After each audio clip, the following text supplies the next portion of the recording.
Hello everyone, welcome to Hazel's Homemade. Today I'm going to show you how to make a Japanese savory pancake called Okonomiyaki. It is a very popular street food in Japan and Asia. Okonomi means how or what you like, so you can pretty much add what you like to make this pancake. The base ingredients are flour, finely chopped white cabbage, egg and water. You can also add spring onions, meat, seafood, whatever you like. It is served with 2 sauces and some sprinkles.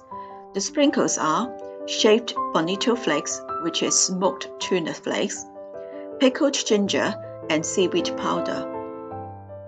Then squeeze mayonnaise and the sweet and sour okonomiyaki sauce on top. If you can't find okonomiyaki sauce, you can use brown sauce instead. Today, I use whatever I have at home, which is white cabbage and bacon to make the pancake for lunch. It is really yummy. Hope you like my video. Please like, comment, share and subscribe. Let's go!